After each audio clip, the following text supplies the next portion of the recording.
આજ રોજ છોટાઉદેપુર વલસાડના નવા રૂટ માટે રાજ્ય સરકારના સન્માન્ય મુખ્યમંત્રી ભૂપેન્દ્રભાઈ પટેલ સાહેબ અને આ વિભાગના સન્માન્ય મંત્રી શ્રી હર્ષ સંઘવી સાહેબના આશીર્વાદો દ્વારા છોટાઉદેપુર ડેપાને નવો રૂટ અને નવી બસ જે અમને આ છોટાઉદેપુર ડેપોને મળી તે બદલ રાજ્ય સરકારના સન્માન્ય મુખ્યમંત્રી અને માર્ગ અને મકાન વિભાગના માન્ય મંત્રી શ્રી હર્ષ સંઘવી સાહેબનો ખૂબ ખૂબ આભાર માનીએ છીએ। અને આ જે રૂટ છે એ રૂટ માટે જે નવી બસ ફાળવામાં આવી એ ખૂબ જ અગત્યનો રૂટ છે। છોટાઉદેપુર એટલે મધ્યપ્રદેશ અને સરહદે આવેલો આ જિલ્લો છે। આ જિલ્લામાંથી મહેનત મજૂરી માટે અને કામ માટે સુરત, વલસાડ, નવસારી જવાનું હોય તો આ ખૂબ જ અગત્યનો રૂટ છે।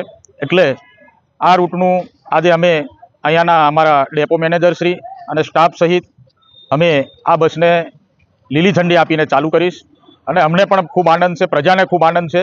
આવીને આવી બસો અમને રાજ્ય સરકારના સન્માન્ય મંત્રી શ્રી હર્ષ સંઘવી સાહેબના આશીર્વાદો દ્વારા પ્રાપ્ત થતી રહે એવા અનેક રૂટો અમને આ છોટાઉદેપુર જિલ્લાને મળ્યા છે। અમારા સન્માન્ય ડેપો મેનેજરશ્રી સાથે ચર્ચા કરતાં પણ જે એકલવ્ય મોડેલ સ્કૂલમાં ભણતા બાળકો માટે પણ રાજ્ય સરકારે ખૂબ મોટી ચિંતા કરીને તેઓ વ્યવસ્થિત રીતે સમયસર શાળામાં પહોંચી શકે, સમયસર પોતાના ઘરે પહોંચી શકે એના માટે રાજ્ય સરકારે ખૂબ મોટી વ્યવસ્થા આદિવાસી વિસ્તારમાં આપી છે। તે બદલ પણ રાજ્ય સરકારના સન્માન્ય મુખ્યમંત્રી અને હર્ષ સંઘવી સાહેબનો આભાર માનીએ છીએ। સાથે સાથે અમારા ડેપો મેનેજરશ્રી અને સ્ટાફ બધા સાથે મળીને અમારા વિસ્તારમાં મુસાફરી કરતા મુસાફરોને તકલીફ ના પડે, વિદ્યાર્થીઓને પણ તકલીફ ના પડે એના માટે અમે સૌ ચિંતિત કરીને સાથે મળીને અમે કામ કરી રહ્યા છીએ। અને આ જે રૂટ ચાલુ કરવામાં આવ્યો છે અને અમને જે નવી બસ મળી તે બદલ ફરીથી પણ રાજ્ય સરકારના સન્માન્ય મુખ્યમંત્રી અને માન્ય હર્ષ સંઘવી સાહેબનો અમે ખૂબ ખૂબ આભાર માનીએ છીએ।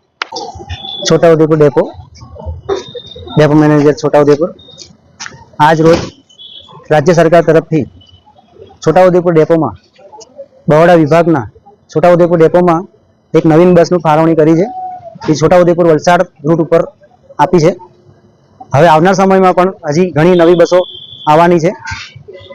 બોડીનું કામ ચાલુ છે, નવી ગાડીઓ આવે છે, હજી થોડીક આવી છે, હજી બીજી આવશે, એમાં બી લોટમાં આવશે નવી ગાડીઓ અને અહીંયા ગાડી છોટાઉદેપુરમાં નવી બસો મળશે એવું આયોજન કરેલ છે।